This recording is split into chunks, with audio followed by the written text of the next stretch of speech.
ano tong contravention? So, sa law, okay, butit may natututunan tayo. Sa law, yung contravention daw is yung pag-violate.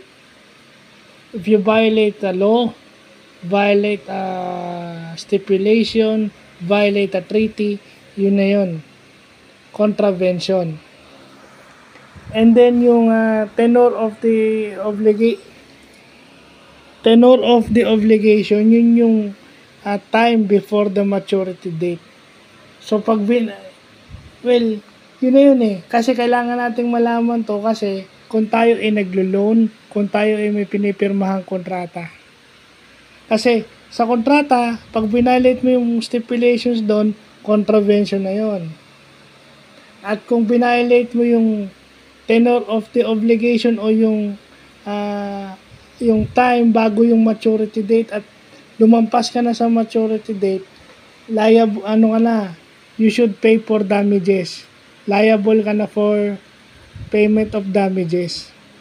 Isa yan. Grounds yan for liability and paying damages. So yan. Yan yung mga bago sa akin kasi wala naman akong law of obligations and contracts. Actually, noong 2008, hindi na ako comsci nun eh.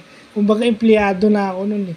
Meron sa curriculum ng computer science back in 2008 na sinali sa curriculum ng ComSci o ng computer science yung law of obligations and contracts dahil dito. Sinama talaga yon sa 4-year curriculum ng mga gumamit ng curriculum nung 2008 dahil dito. Ngayon maiintindihan mo na kung bakit.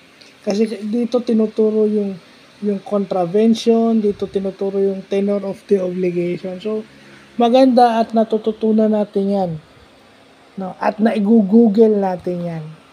At na-iba-vlog natin yan, na isi-share natin sa ibang mga tao. So, yun. Butit may nalalaman tayo sa batas. At saka yung mga contractual terms.